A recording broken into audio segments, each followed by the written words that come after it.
The one that they've gotten that most closely approximates daylight is 2700, and that's what you're going to be finding in most of these fixtures here. That's why we look so good in this It's space. why we look amazing.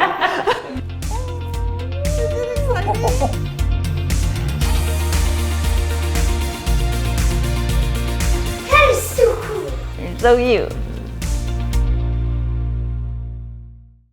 So what's really great is that we have all of this extra space. This was the formal dining room. There's such fantastic light in here. This does feel like a space that is made for the kitchen. Absolutely, I 100% agree. Jean really cares about the kind of light that people have in their kitchen. And you actually really do need a lot of different kinds, which is something I just learned. I think a kitchen needs a big focus on light, both natural and artificial, because we use our kitchens day and night. I think artificial light has to be handled really carefully. Some people really love having ambient light in their kitchen after they're done using it, but when they are using it and prepping meals, it needs to be like a laboratory so they can read the recipe, see what they're doing, you know, and so I incorporate all kinds of different lighting in a kitchen. So in this case, we already had some good natural light. It was just not in the right format.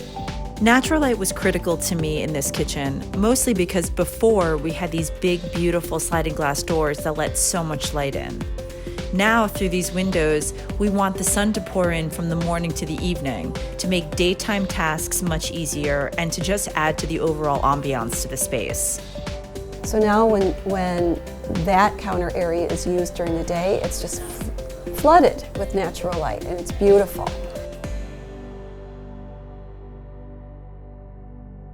Lights!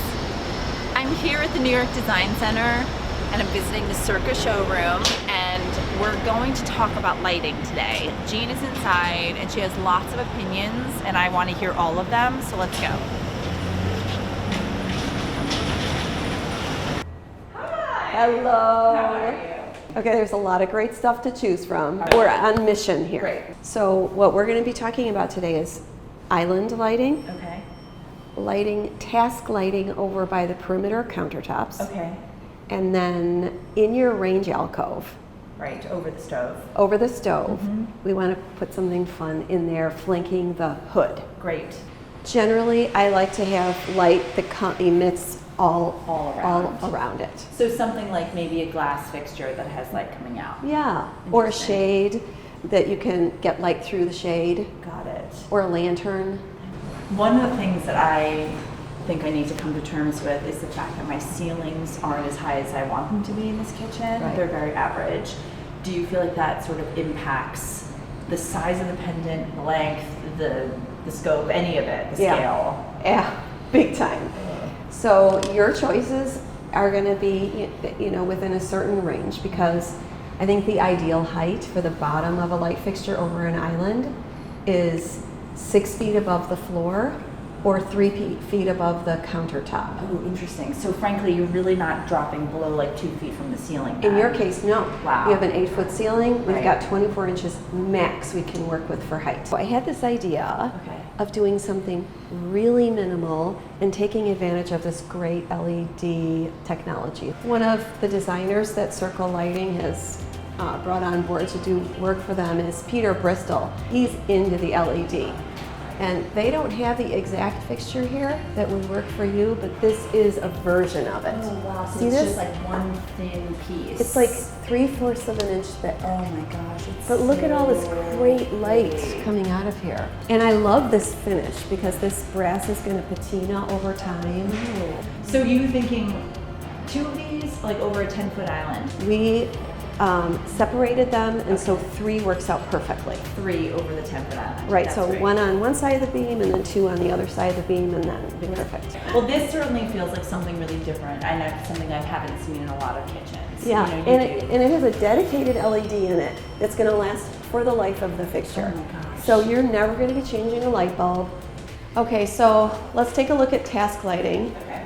I think something like this could be Oh, that's so nice. cool. Just sleek, maybe a little retro feeling. Like if Scott and I are having a glass of wine, like those lights just being on and feeling really moody and nice. So cool. So pretty. Yeah. So you have these around the windows focused directly on the countertop. Right, right. We have 6 total over each of the windows. Got it. Why is it important for us to have task lighting? I didn't realize how important task lighting would be, but it was actually really smart that Jean put one task light over each window. During the day, these windows are filled with light, but at night, when the space becomes darker, this task light helps illuminate the entire counter. Right, so I don't chop off a finger. Is that what you're saying? I guess that's what you're trying to do. And you want so badly to wash those dishes so well, don't you? Really scrub them. Yeah. Well, that's the dishwasher's job, don't you know? And so then the other thing that you mentioned is something I never really even heard of before, which is a mini flush mount. Will you show me what you're talking Yes, about? I am obsessed with these. Really? Yeah. There are some places where recessed cans still look great and are perfect, but then there are other times where you just want that type of light, but it would be so cool to make it just have a little bling. A little bit of pop. Yeah, I'm dying yeah. to see. Yeah. Show me what you're talking about. So this is the idea I'm talking so about. sweet. Yeah. Those are like 4 inches in diameter, Yeah. and they're just so cool. It's just like a little touch of style in a place where you wouldn't expect it. Right. Being able to access Circa's online tool right there in the showroom was incredibly helpful, since not every one of the fixtures Jean was picking out for us was available to see in person. It was great to be able to pull it right up on the website and have her show me the finishes and all of the specs right there in front of my face in life size. Oh my gosh, I'm so excited. I can't wait to see everything in it, because I do actually feel like, you know, we've seen so much of the hard edges right now, but like this is really gonna add the layer of like almost accessory jewelry on top of everything, which is gonna like make the outfit. Yes. I can't wait. Thank you so much for taking me through everything. I can't wait To see you back at the house. Yep. All right. We'll see you soon. Awesome, we'll see you soon. Okay. If you have the opportunity to see your lights in real life, I highly recommend it. It's important to see the kind of light that these pieces cast so you understand what's going to actually end up in your space.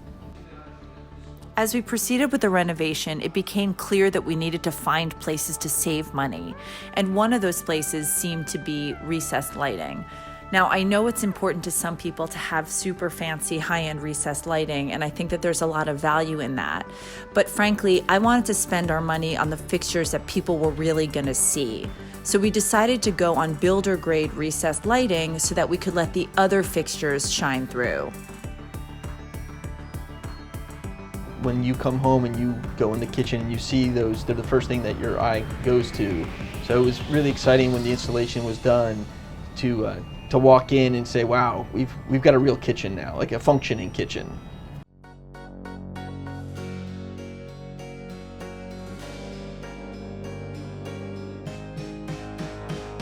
I really love the lighting, and I'm really surprised at what an impact the lighting has had on the design. Lighting is more than just a pretty layer.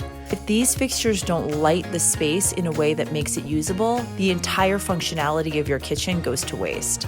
But then also even the hi-hats, which are sort of bathing the entire room in a lot of really nice light. Even the ability to be able to dim those has really sort of changed how this space feels. And don't forget the cube lights that are... Oh my gosh, those little jewel boxes, they're so pretty. They're your favorite No, I actually lights. really like those, You yeah. really do. But how they light up the alcove, then we have a matching one in the mudroom area. It's so charming and adorable, but they're also like really beautiful and elegant. This does not look anything like what I thought it was going to look like. We have determined what belongs where, and now that we have that down, it's like a dance. That's way better than what did we call it before? We were basically like karate chopping each other out of the way. I feel like this workmanship is just beautiful. It's like fine furniture. Before it was a place you had to be to do things that you needed to do. And now it's a happy place to be. You can look at fixtures, you can look at finishes, you can look at paint colors all you want. But until you're like living in the space with the light and your family, like that's what brings the space to life. And it's been a thrill, like an absolute thrill.